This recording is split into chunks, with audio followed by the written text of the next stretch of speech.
A graça e a paz do Senhor Jesus Cristo a todos vocês que estão podendo nos acompanhar por esse vídeo. Eu quero estar compartilhando com vocês uma aula da Escola Bíblica Dominical sobre um texto que Deus tem me dado, né? E eu espero que seja bênção na sua vida também. Amém? Vamos fazer uma oração. Senhor, nós te louvamos e te bendizemos por tudo quanto o Senhor tem sido e feito nas nossas vidas. Te agradecemos pela oportunidade, ó Senhor, que temos de orar, buscar a Tua face, pela oportunidade que temos de aprender, estudar a Tua palavra. E que Tu, Espírito Santo, venha trazer luz e entendimento aos nossos olhos e ao nosso coração.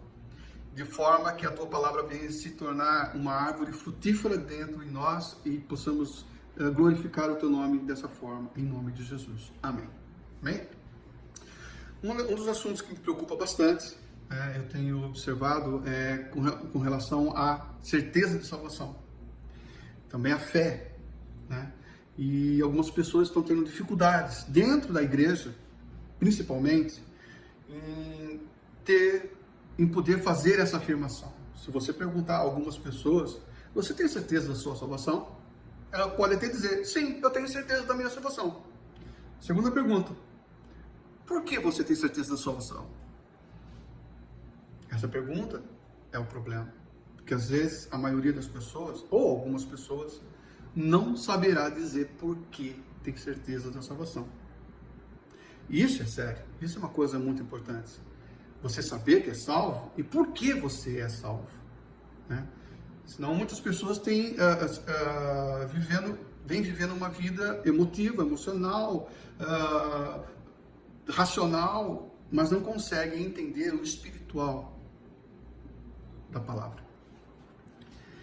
Enfim, né, eu vejo em relação aos jovens que também por causa dessa mudança cultural, esses transtornos, essa pressão que a sociedade tem colocado, tem jogado sobre os jovens e sobre a igreja, e isso também é uma coisa que vem diluindo o evangelho, diluindo a palavra de Deus, misturando, fazendo um sincretismo, e isso tudo é um veneno, tem envenenado a igreja de Cristo. A igreja de Cristo não tem envenenado as instituições, vamos dizer assim, ok? E eu quero estar participando com você, então, esse estudo que diz, tem como tema, certeza da salvação e as dúvidas diárias. Como introdução, eu quero estar colocando um personagem muito interessante, né? E que de repente vai trazer uau, eu não tinha pensado nisso, não tinha visto dessa forma ainda. O profeta João Batista, né? O profeta João Batista, ele estava aprisionado, né? E estava na prisão, mas os seus discípulos começaram a falar, levavam para ele sobre o que estava acontecendo lá fora. E João Batista ficou sabendo da fama de Jesus, que Jesus estava crescendo, que ele estava sendo famoso, as suas pregações, o seu ministério estava crescendo, né? E por incrível que pareça, gerou uma dúvida dentro do coração de João Batista. Como assim? Ele ficou em dúvida, veio um questionamento no seu coração. Será que é ele mesmo? Será que ele é o Cristo? Incrível vir esse questionamento dentro do coração de João, né? Sendo que João estava lá no deserto pregando, olha, eu não sou o Cristo, né? Ele há de vir e manifestar o reino de Deus. E de repente Jesus passa, né? E o próprio João Batista pega e fala, eis aí o Cordeiro de Deus que tira o pecado do mundo, né? E João Batista viu o Espírito Santo se manifestar em forma de pomba, e João Batista ouviu a voz de Deus entre os trovões. Não tinha como, né? Foi o próprio Deus que se manifestou naquele momento. E João teve a certeza disso. Mas, como um ser humano, João Batista estava na prisão, e isso, como um ser humano, veio no coração dele essa dúvida. E ele pediu para que 2 discípulos fossem fazer uma pergunta a Jesus, que está lá em Mateus capítulo 11, verso 3. Vá lá e pergunta assim, és tu mesmo o que havia de vir ou esperamos outro? João Batista estava em dúvida e ele precisava de uma confirmação antes de morrer. Incrível. Ser humano. Ser humano.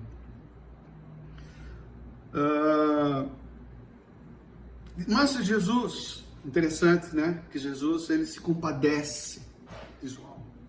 Se compadece da fraqueza, né? E assim conosco, né? Ele se compadece das nossas fraquezas, né? Ele não recriminou João, não, mas como, João, você está com dúvidas, né? Ele não recriminou João Batista pela pergunta. Mas ele deu uma resposta com muito amor e carinho. Ele pediu para que os discípulos ficassem assentados ali, durante aquele momento, aquele dia, passou o dia assentado ali, e falou, apenas observe. E Jesus curou, Jesus libertou, Jesus operou grandes sinais, prodígios, maravilhas aí naquele dia, né? Muitas pessoas foram curadas pelo Senhor. E ele disse assim, né? Lá em Mateus 11, verso 4 e 5, Jesus fala assim, olha que coisa mais linda. Ide e anunciai a João as coisas que ouves e vedes. Os cegos veem, os coxos andam, os leprosos são curados, os surdos ouvem, os mortos são ressuscitados, e aos pobres é anunciado o evangelho. Vai lá, diga a João isso daí. Essa é uma referência, Jesus usou uma referência do profeta Isaías, ao livro do profeta Isaías, quando da vinda e a manifestação do Cristo. E os discípulos viram o que estava acontecendo e Jesus falou sobre essa passagem e levou a João Batista. Isso trouxe alívio ao coração dele, né? Uma outra passagem interessante que nós podemos estar falando é sobre aquela passagem onde Pedro e mais 6 discípulos foram pescar depois da ressurreição de Cristo. Jesus havia morrido, né? Ele ressuscitou, ele apareceu 2 vezes na presença dos discípulos e dos apóstolos, e mesmo assim, Pedro e outros 6 estavam meio que desanimados, falaram, vou pescar. Os outros falaram, eu também vou, e foram pescar. Voltaram para a sua rotina, voltaram para o seu dia a dia. Eles estavam desanimados, sem perspectiva. Estavam lá, vou pescar. Houve um momento de tristeza, de dúvidas, de questionamentos, mesmo o Senhor tendo aparecido para eles 2 vezes, né? Bom, mas o que aconteceu? De repente eles estavam pescando lá e apareceu Jesus na praia e falou, joga a rede à direita do barco.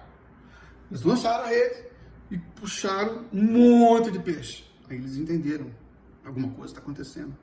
Quando eles foram para a praia, Jesus havia feito um foguinho. Traz uns peixinhos para a gente fazer um assado aí gostoso, vamos conversar. Os olhos deles foram abertos e eles puderam então perceber que era Jesus. A partir dali a história foi outra, né? E tem também aqueles 2 discípulos que estavam voltando de Jerusalém, indo para Emaús, tristes, desanimados, frustrados, porque aqueles que eles achavam que era o Cristo haviam morrido. E a esperança deles também morreu ali, né? A esperança deles havia morrido ali. E eles estavam voltando frustrados para casa. De repente aparece Jesus ali no caminho, eles não reconheceram. E Jesus começou a evangelizar, a discipular, a pregar a palavra. Até que, na hora da janta, eles então foram abertos os seus olhos e eles viram que era Jesus. E Jesus apareceu e eles correram para os discípulos falar do que tinha acontecido. A dúvida, os questionamentos, as decepções, tudo isso faz parte do ser humano. Somos humanos, né? E Deus sabe disso. E quando os cristãos, nos nossos dias, da mesma forma como Pedro e os demais discípulos, né, que passaram, são pessoas que são figuras importantes das Escrituras, pessoas que fortalecem a nossa fé, que são, de certa forma, referência, né, para a nossa vida cristã. E da mesma forma como eles, né, muitos escolheram crer num Deus que eles idealizaram, num Jesus que eles idealizaram, não como diz as Escrituras. Por quê? Porque eles esperavam um Jesus que fosse resolver todos os problemas, que ia trazer a paz mundial, que ia manifestar o amor, que ia acabar com todas as indiferenças e todo o ódio, todo o rancor e todas as guerras. Esse é um Jesus idealizado pelo ser humano. Eu quero um Jesus que me abençoe. Eu quero um Jesus que me dê tudo de bom. Eu quero um Jesus que me deixe mais ficar com enfermidade. Mas o Jesus que as Escrituras falam é um Jesus diferente, né? E lá em João 7, verso 38, diz assim: quem crê em mim, como diz a Escritura, rios de água viva correrão do seu interior. Se o cristão não crê em Jesus segundo as Escrituras, mas em um Jesus que idealizou para si, mais cedo ou mais tarde, ele vai se escandalizar, se decepcionar, se frustrar e abandonar a fé, né? Eu quero estar colocando alguns pontos que nós vamos estar estudando, né? E outro ponto seria a certeza da salvação e as vicissitudes. Vicissitudes. A palavra é difícil, mas vamos lá. Vicissitudes são os altos e baixos da vida. São eventos inesperados, né? Pode ser uma adversidade, ou pode ser algo bom, mas é algo que traz mudança numa trajetória, né? Vamos colocar então como altos e baixos, né? Então, a certeza da salvação e os altos e baixos da vida. Bom, como nós estamos estudando sobre salvação, falando sobre salvação, é primeiro necessário entendermos como obter a salvação. Sabemos que a salvação nos livra de alguma coisa, né?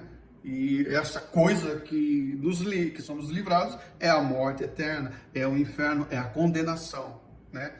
Então, como alcançar a salvação, né? Como obter a salvação da morte eterna, do inferno? Como nós obtemos essa salvação? Bom, a primeira coisa que é necessário para se obter a salvação é a pessoa reconhecer que é um pecador, que somos pecadores. O primeiro passo é esse: reconhecemos que somos pecadores e o pecado nos leva à morte, ao inferno. Está lá em Romanos 3, 23, né? Todos pecaram e carecem da glória de Deus. O segundo passo nós precisamos nos arrepender e confessar os nossos pecados a Jesus, né? Está lá em 1 João, capítulo 1, verso 9, né? E nós precisamos reconhecer, nos arrepender dos nossos pecados e confessar a Ele. Terceiro passo para obtermos a salvação é receber a Jesus como Salvador e Senhor da nossa vida.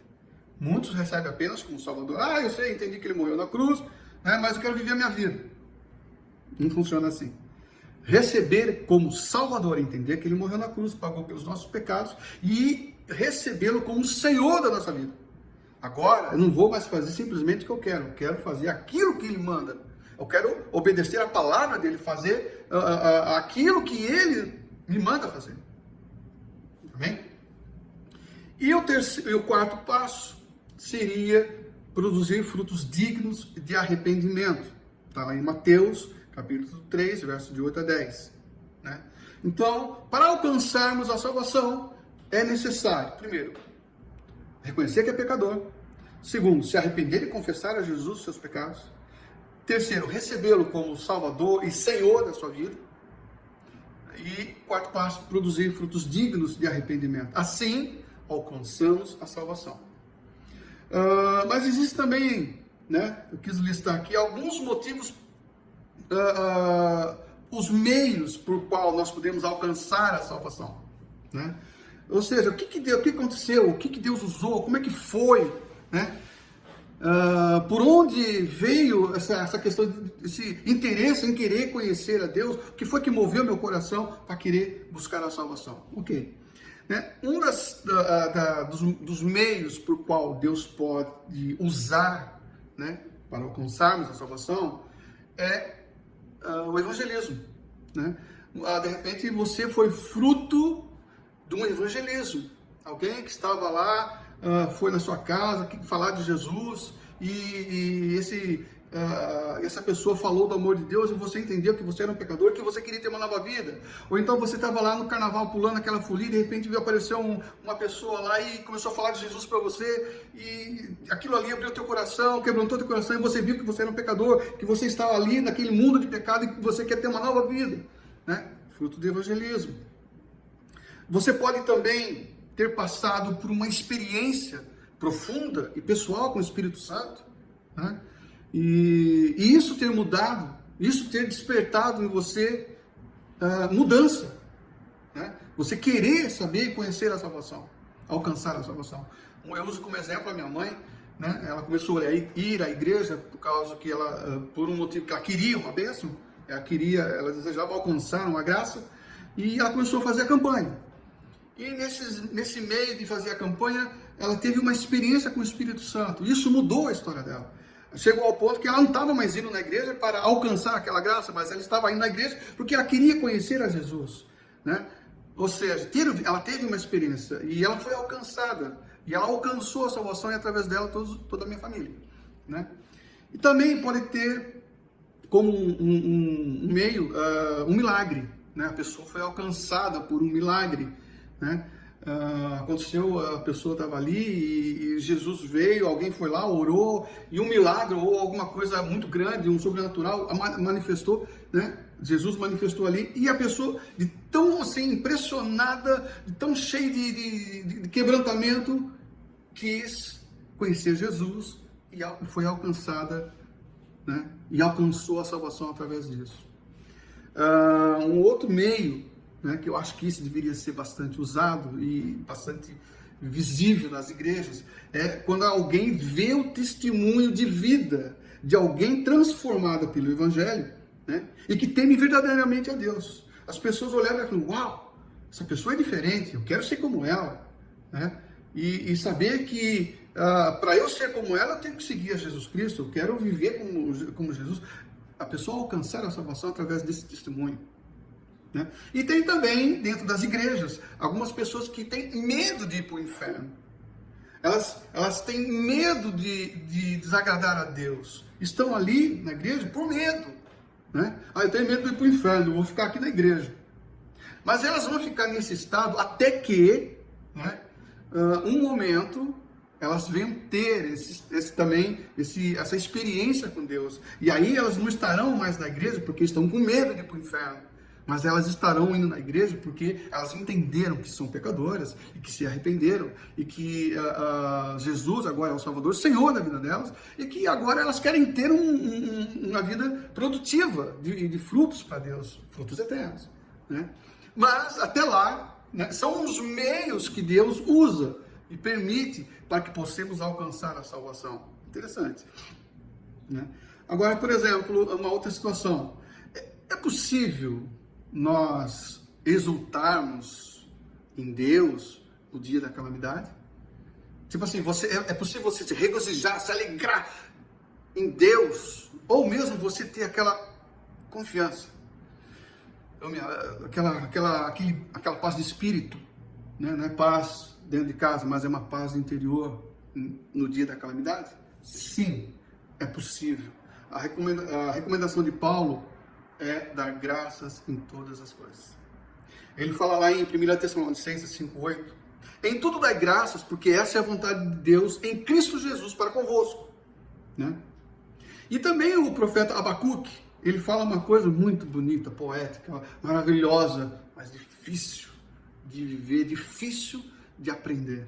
Ele fala assim: ouvindo o meu ventre se comoveu, a sua voz tremeram os meus lábios, entrou a podridão nos meus ossos, estremeci dentro de mim, no dia da angústia descansarei, quando subir contra o povo que invadirá com suas tropas.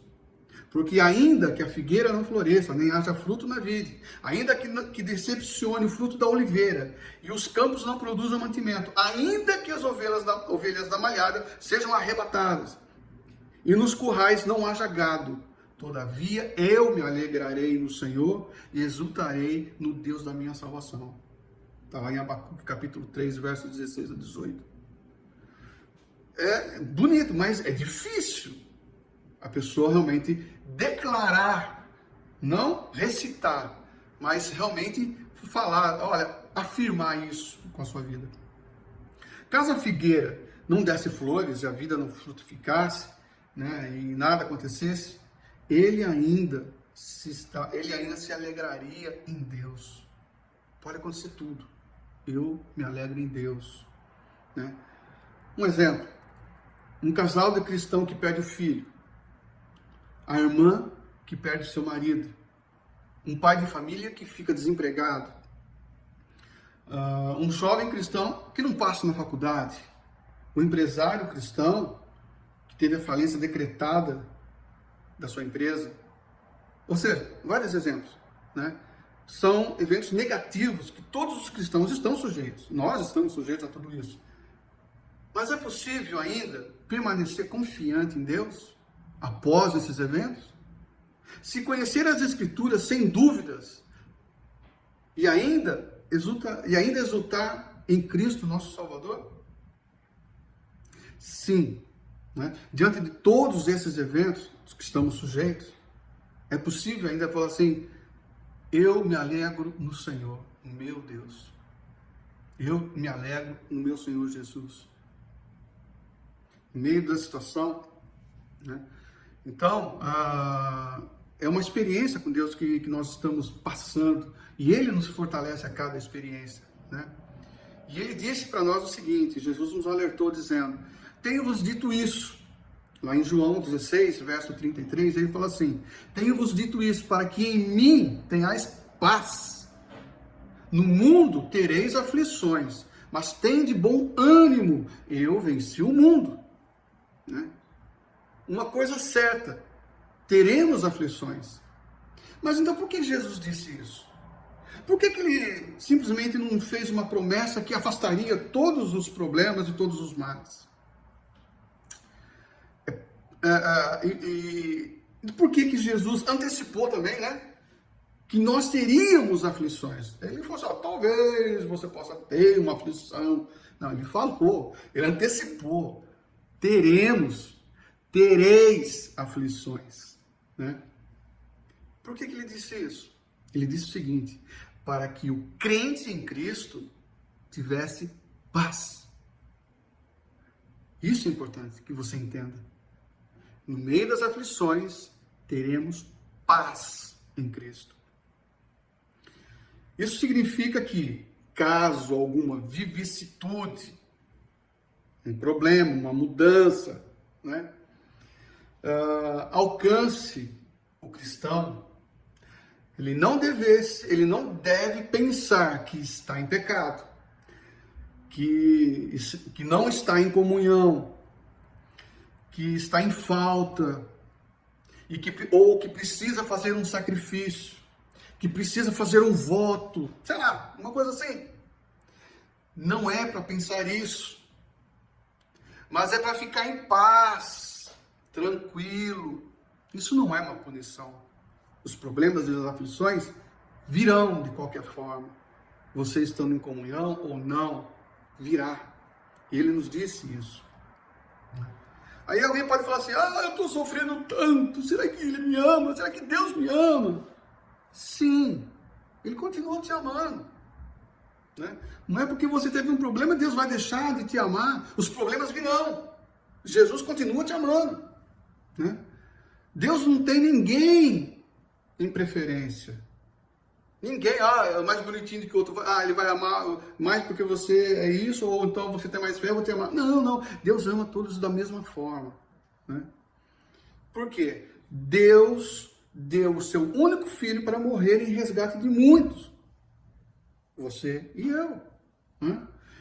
Lá em 1 João, capítulo 4, verso 9, diz assim: nisso se manifesta o amor de Deus para conosco, que Deus enviou o seu Filho unigênito ao mundo, para que por ele vivamos. Aí vem ao contrário. Agora eu estou empregado, Ah, agora sim eu sinto que Deus me ama. Ah, agora eu consegui minha casa própria, né? Deus tem cuidado de mim. Claro, Deus tem cuidado de você e Deus te ama da mesma forma. Não porque você alcançou uma casa ou não alcançou. Deus te ama, Ele cuida a todo momento, Ele está presente na nossa vida, de qualquer forma, né? Não é por você ter ou não ter. Agora, é um triste engano, né? A gente achar que uma conquista da vida está relacionado ao amor de Deus. Não, não. Né? O amor de Deus está em que se obedeça os seus mandamentos.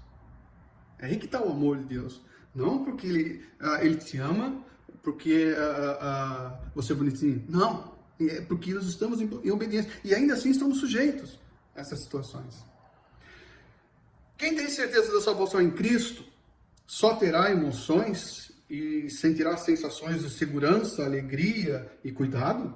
Será que, né, quem tem certeza só vai sentir isso? Tudo bem, beleza, estou ótimo, legal? Ou você vai ter outros sentimentos ruins, né? Claro que a gente vai ter. Paulo, no início da sua carreira, quando foi perseguido pelo governante que governava Damasco, né, foi posto em um cesto e descido pela muralha para fugir. O sentimento e a emoção, a sensação de Paulo naquele momento não deveria ser agradável, não deveria ser um sentimento bacana. Significa que Deus não estava com ele? Claro que Deus estava com ele. Mesmo ele sentindo medo, mesmo ele se sentindo humilhado, Deus estava lá com ele. Né? E quantos cristãos hoje, né, tem crise de incerteza da salvação, falta da esperança da salvação, duvidam da salvação quando não se sente emocionalmente bem, duvidam do amor que Deus tem por nós quando não se sente bem sucedido na vida, duvidam que estão limpos pela palavra de Cristo quando o casamento não vai bem, duvidam da comunhão com Deus quando em uma reunião, né, as emoções não se afloram durante um hino, né, ou uma pregação, uma conferência. Deus não vinculou o seu amor às emoções humanas. Aleluia! Né? A promessa de salvação não está atrelada aos nossos sentimentos, mas ao poder daquele que nos chamou das trevas para a sua maravilhosa luz. Paulo fala assim lá em Romanos 8, do verso 35 a 39. Quem nos separará do amor de Cristo? A tribulação, a angústia, a perseguição, a fome, a nudez, o perigo, a espada? Como está escrito, por amor de ti somos entregues à morte todo dia. Somos reputados como ovelhas para o matador. Mas em todas essas coisas somos mais do que vencedores por aquele que nos amou. Porque estou bem certo de que nem a morte, nem a vida, nem os anjos, principados, nem potestades, nem o presente, nem o porvir, nem a altura, nem profundidade, nem alguma outra criatura nos poderá separar do amor de Deus que está em Cristo Jesus nosso Senhor. Ou seja, nada pode te separar do amor de Cristo, a não ser, né, que sejamos, a única coisa que pode nos separar de Cristo somos nós mesmos, né? Nada pode nos separar, nada pode separar o cristão de Deus. Isto é segurança quanto à salvação, né, na nossa salvação. Mas na lista de Paulo só aparece o próprio indivíduo, né? Ou seja, assim como Adão, somente o indivíduo pode se separar de Deus. Somente o indivíduo pode se afastar, abandonar a salvação. Ele abandonou, eu não quero, pronto, acabou. Vou fazer o quê? Né? Um outro ponto que nós vamos estar abordando é a certeza da fé e as alegrias da vida.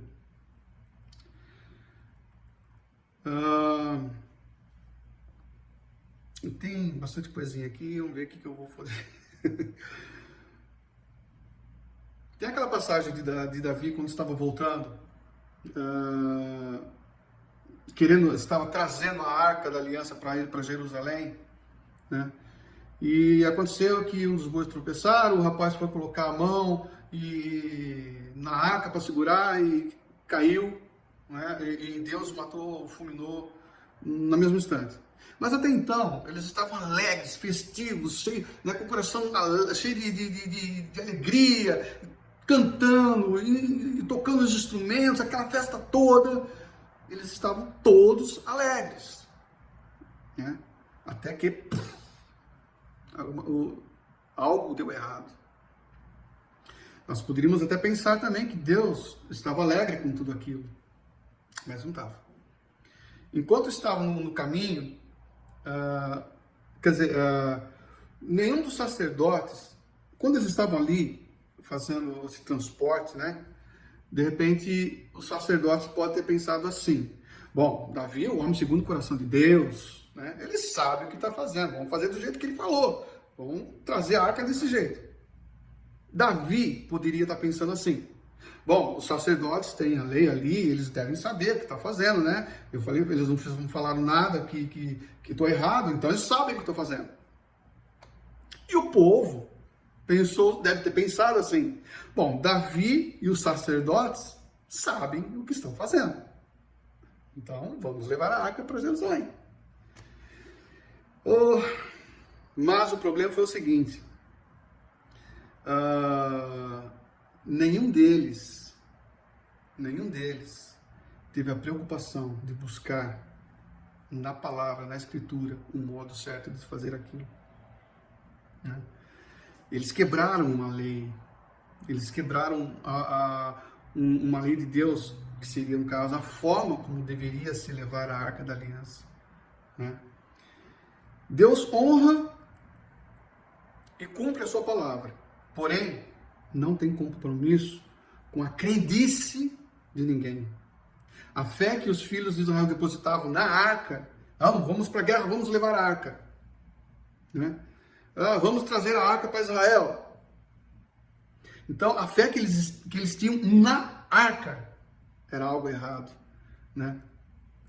E então, porque eles achavam que se levar a arca, então Deus era obrigado a dar a vitória, né? Deus era obrigado a responder.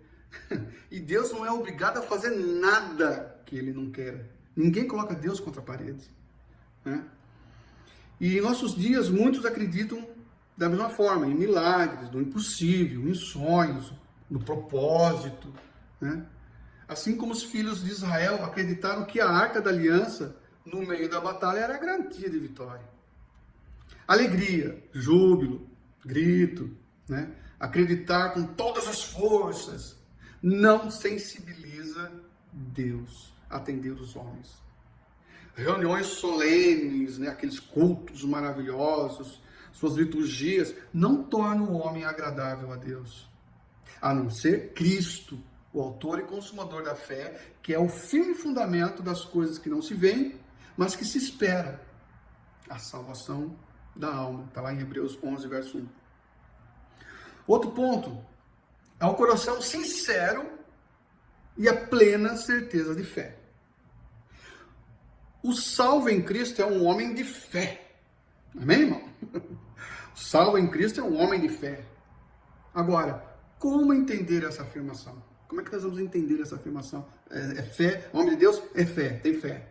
É um homem de fé. Quando nós dizermos, quando a Bíblia fala, né, o justo viverá da fé, já vem algumas coisas algumas compreensões erradas, né? Algumas distorções. Muitos podem pensar assim: mas bom, eu sou cristão, vou viver da fé, mas será que eu devo me casar? Será que eu posso montar um negócio?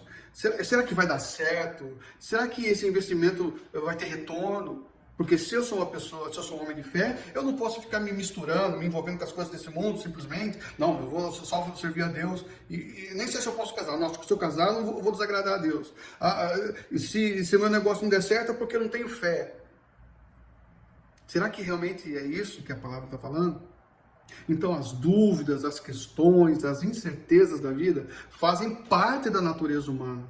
Deus nos criou assim, né? E essas características jamais serão tiradas. mesmo que nós sejamos cristãos, servos, né? Crentes salvos em Deus.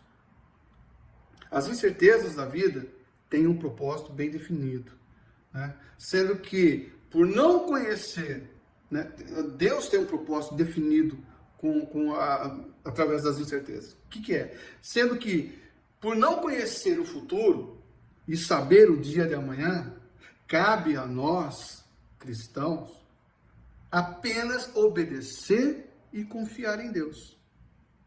Se você sabe o que vai acontecer no futuro, você larga a mão. Deus, eu já sei o que vai acontecer, não preciso estar orando tanto. Eu sei o que vai acontecer, não preciso ficar buscando tanto. É justamente essa incerteza que Deus usa, essas incertezas de não saber o que vai acontecer no amanhã, que Deus usa para que nós possamos aprender a obedecer e a confiar no Senhor. Bom demais, né? Deus é tremendo e conhece mesmo o ser humano. Então não há como você viciar a sua sorte ou somente as bênçãos, né, diante de Deus. Não, se eu fizer o sacrifício, eu já sei que eu vou receber a bênção. Ou então vou fazer a oferta, vou dar meu dízimo fielmente, eu sei que Deus vai me abençoar financeiramente. Ou então, não, vou fazer jejum e eu sei que eu vou alcançar essa graça. Não, você não vicia a sua bênção diante de Deus através dessas coisas, de forma alguma, né? Deus não se deixa subornar e jamais fará acepção de pessoas. A sorte será sempre igual para todos, né? Mas em relação à salvação, não há como a gente ficar em dúvidas. A gente não pode ter receio, a gente não pode ficar temeroso, porque poderoso para salvar é o Senhor. E foi Ele que propôs salvar os homens através do Evangelho.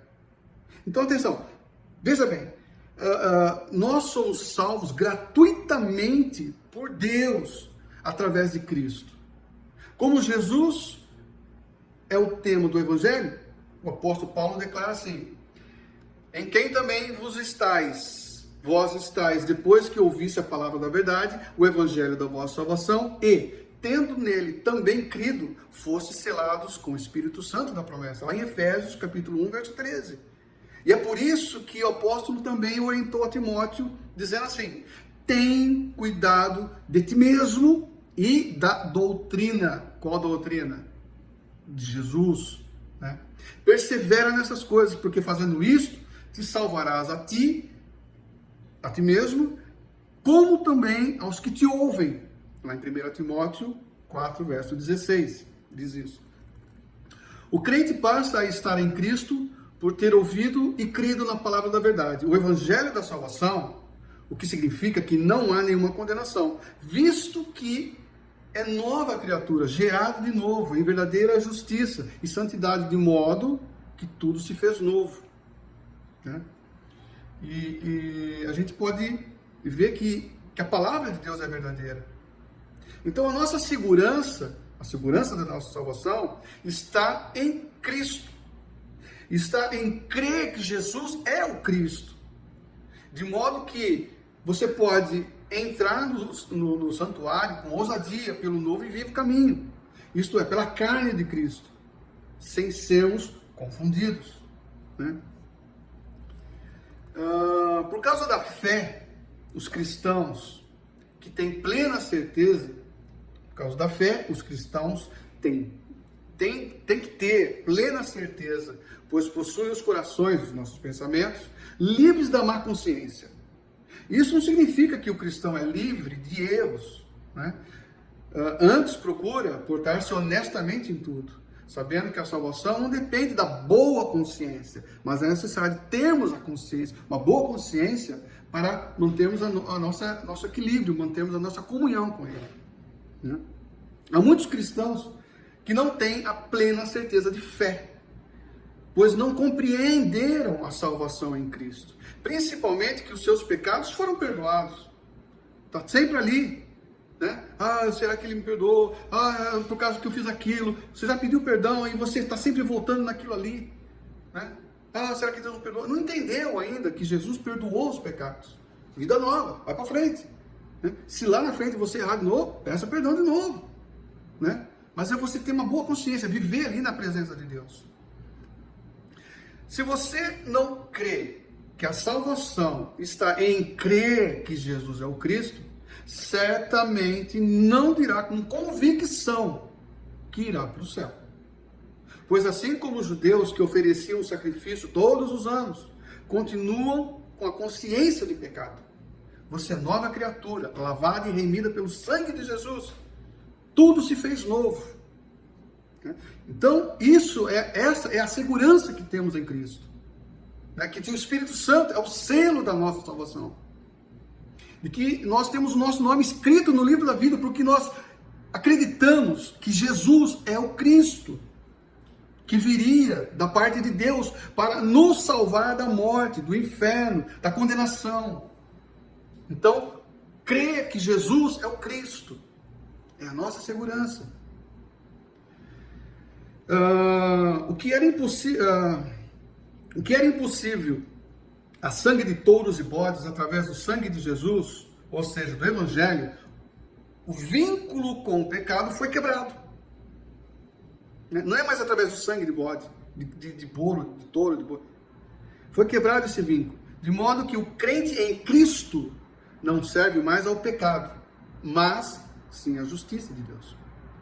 Lá em Romanos 6,18, para nós estarmos terminando, encerrando, diz assim: e, libertos do pecado, fostes feitos servos da justiça.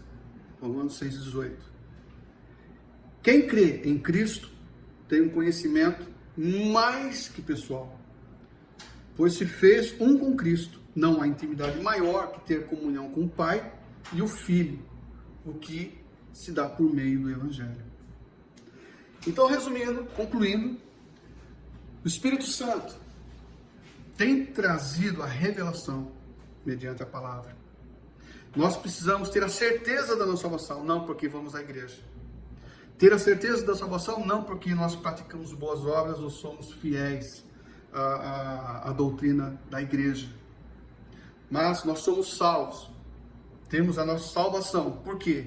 Entendemos que somos pecadores. Eu tenho a certeza da minha salvação, porque eu entendi que eu sou um pecador e que o pecado me leva ao inferno, à condenação.